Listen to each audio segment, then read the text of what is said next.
Hi, friends and colleagues in ministry. I am Dave Kalovi, and I am showing you a little bit about the worship space, at least one of them, that I get to serve on Sunday mornings. And a little bit about this. This is one of the churches I get to serve, and I'm only going to show you this one instead of making two videos. But as you can see, this is a very old church. It's almost 145 years old, this sanctuary, with work done to it obviously in the past, but it's about 145 years old, and it's nestled right in between. It's in the country, it's in the middle of a small town, in the middle of, you blink and you're through the town, it's just about nowhere. But some of the things I want us to look at and think about that as we go through is I'm going to show you some of the liturgical things and some of the things that actually happen within the worship service itself. So if you look on the right side, this would be the left side right now, and then over here on the right side, we have a piano and an organ where we're typically just using the organ. And up front, we have the pulpit, an American flag, which have flags in the worship service, which is always interesting and has its own sort of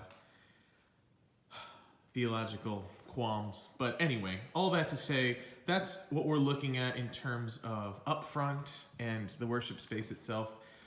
The walls, as you can see, are chipping with paint. We are about to change that in the upcoming weeks here, but if you can tell, this is right here. We are very close, right on the floor. The pews are very close and very connected, which is the nature often of a small church.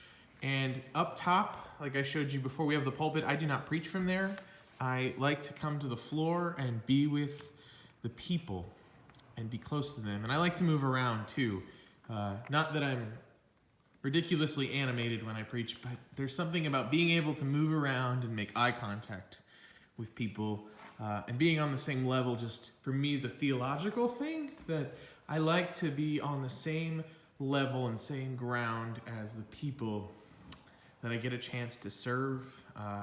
Although that I'm a pastor and I get to lead them and work with them and be a part of the ministry together, my big thing is I love doing it with them, and I just am not a fan of the step up. I just love to be on the floor with them and be able to offer that. Now, I don't know if they know that. Maybe it'd be something for me to theologically share with them and just why I do that. So another thing that I want us to talk about is reading the word and the scripture. So normally, if on Sundays, I will have a psalm, an epistle, and a New Testament lesson, or whatever scripture I'm reading out of, or preaching on. And for most of the service, for the beginning half of the service, it's the lay leader who takes care of reading scripture and the call to worship and introducing the first psalm and call to worship, if I've already said that, and the first hymn. And then I take over the rest of the service with offering, the next scripture reading, and the message and the children's message and all those sorts of things. And the idea typically is I really do my best to make sure that the hymns flow naturally with the message, and that everything sort of flows in a sense that it's not clunky and it makes sense in a way that people are up and down, and also just in a way that they are connecting to the material. We, being such an old church, they've done things the same way for a very long time. And in my 2 years here, I've moved some things around in the worship service and added my own sort of stuff and added a little bit more newer call to worships rather than just reading something out of the hymnal, and changed up the liturgy a little bit in that sense.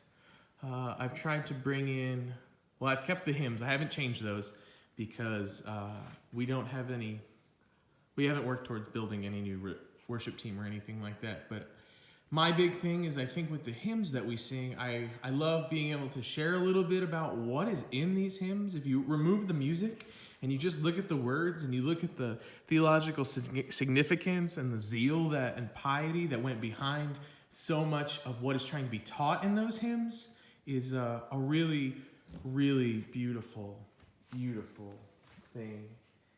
And I know that in the preaching, I try to do the same. I'm a little bit animated, but I really do my best. And this is really helpful with small congregations to know them well. So I know probably a bit of everybody's story within each congregation that I serve. And that really helps in being able to come up with illustrations and examples and making the teaching practical rather than seminary, theological, and out there.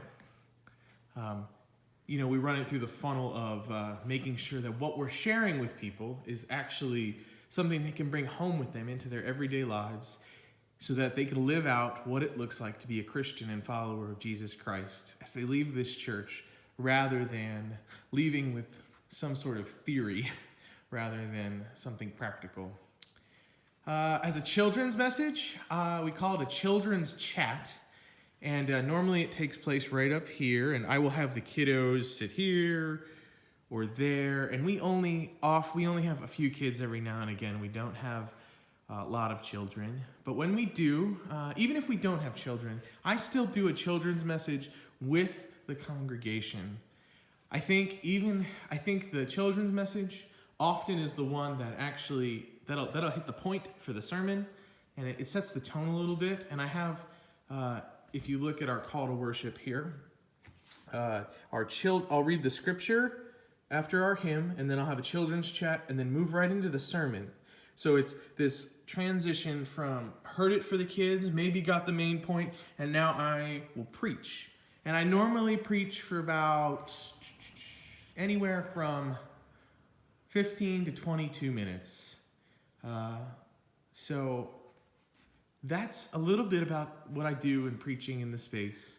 I really enjoy being able to use the space and be on the ground. And for the most part, it's still a learning process. These folks are very open to me doing what I would like to do, as long as I'm not, moving the pews in some direction backwards or something like that. But anyway, I'm going to quickly run through. This is the call to worship, and a little bit more of an updated call to worship in the liturgy. And then we keep with old hymns, scripture reading. The other church has a choir anthem. And the scriptures, for the most part, line up with the theme of what I'm preaching on. And we have a lot of old liturgy here, or old liturgy with a new flair. But I like to talk about how the old isn't so old if we think about the freshness and the newness and giving it new language to people, almost like you would redo a hymn. I like to bring forth some of the ideas that come forth in some of the old stuff and why we do what we do. Because I think if we understood why we do what we do, when we applied it to some of our everyday things, such as, just for one example, is the following the light of Christ from the altar candles at the end of the service. If people know that as the light leaves, that's meant to represent something like we are following Jesus out of here and through those doors as we go out into the world and share that love and how we've come to know and experience our relationship with God. So this is a little bit about the one worship space I'm at, and let me know your thoughts and what you think, and there's probably a lot more I could have covered. All right, friends and colleagues, thank you so much, and have a good rest of your night. Bye-bye.